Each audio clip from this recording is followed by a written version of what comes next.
Ifarana ny fahatezeran'Andriamanitra. Ifarana ny fahatezeran'Andriamanitra. Izany no anasako anao am-pitiavana amin'ity maraina ity.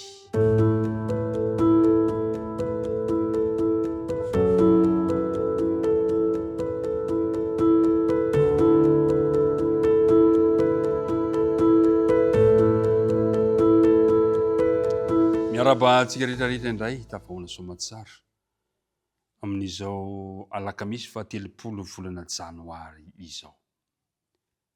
Na iza toerana misy anao ka andrenisanao izao tinitika raha manana izao dia ny fiadanany tompony aninika ny foamam-panahinao ary hoan'ny ankohonanao.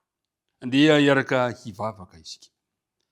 Andriamanitra rainay any an-danitro, misaotranao izahay no ny fitantananao anay ka nahatafahoana anay amin'ity ora sy fotoana sarobidy ity. Mamelany helokay ary aoka ny fanena masina hitratiam-ponay, ampianatra anay, hitarika anay eo amin'ny fandinihana ny teninao. Mitahihany kio ireto mpiara-mitinika amiko ireto mba samy vonto ny fanahiny ny tsirairay avy. Anaran'i Jesosy, amen. Re mpiara-mitinika namana, tsy mba faniritsika tokoa ve izany hoe ifarana ny fahatezeran'Andriamanitra? Mahafinaritra iry izany toe-javatra izany. Ifarana ny fahatezeran'Andriamanitra. Na dia zavatra matahotra tokoa aza ny fahatezeran'Andriamanitra, dia tiako ny mampatsiahy antsika araka ny dinidinika antsika ny fanaovantsika hatramin'izay, fa tsy ara-tsy toetra akory na tsy fitiavan'Andriamanitra izany ny mifanohitra amin'izany aza. Tezitr'Andriamanitra noho ny fitiavana. Tinambara zany dia izao, ny fitiavana no tena lehibe indrindra amin'Andriamanitra fa tsy ny fahatezerana. Averiko ny mandeha, ny fitiavana no tena lehibe indrindra amin'Andriamanitra fa tsy ny fahatezerana. Tsy misy fahatezerana amin'ny toerana tsy misy faharatsiana na tsy fahamarinana. Fa amin'ny farany, ny fihetsika maneho fitiavana lehibe indrindra ataon'Andriamanitra amin'ny famongorana tanteraka ny faharatsiana, io no hamarina hatreo ny fahatezerana. Ho avy ny fotoana hamongoran'Andriamanitra tanteraka ny faharatsiana. Tsy hiverina isintsony ny ratsy na ny tsy fahamarinana. Amin'izay fotoana izay, fahasambarana mandrakizay no anjaka, fifandraisam-pitiavana tonga lafatra no isy amin'izay fotoana izay, ka dia tsy isy intsony ny fahatezeran'Andriamanitra. Ary tsy misy ilana azy intsony ny fahatezeran'Andriamanitra satria tsy misy intsony ny faharatsiana. Mahafinaritra zany.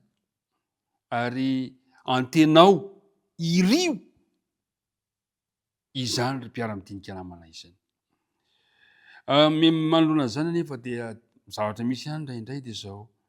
Indraindray raisin'ny olona ho fisehon'ny fahatezeran'Andriamanitra ny famalina izay ataon'ireo izay nanao ratsy taminy. Dia ho jerentsika ny voalaza amin'ny Deutéronomie 2:30, 9:30 dia izao ny voalaza hoe: ahy ho Jehovah ny famalina sy ny fampanodiavana raha avy izay ahasolafaka ny tongony.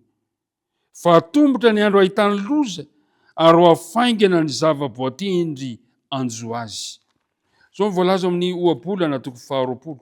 Ohabolana 2:20 ka ny 2:20. Dia izao ny voalaza ny teny manao hoe: aza manao hoe amaly ratsy ny nataony aho, fa andraso Jehova fa izy no hamonjy anao.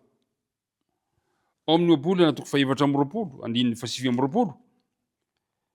Dia izao ny voalazany manao hoe: aza manao hoe arak'izay nataony tamiko no mba hataoko aminy kosa, hovaliako ny olona araka izay nataony. Ao bokin'ny Hebreo 10:10, Hebreo 10:10 ka ny 9:17. Dia izao no ten'Andriamanitra: fa fantatsika izay manao hoe ahy ny famalina, izao no amaly, ary koa Jehova hitsara ny olona. Izany andinin-tsoratra masina izany dia milaza amintsika fa an'Andriamanitra ny fahamaliana rehetra. Tadio fa manana zo Andriamanitra hanao fitsarana araka ny soratra masina. Arak'izay manao izany, ary isaka manao izany izy dia ampahamarinana no anaovany an'izany. Andriamanitra ny fahamaliana, Andriamanitra.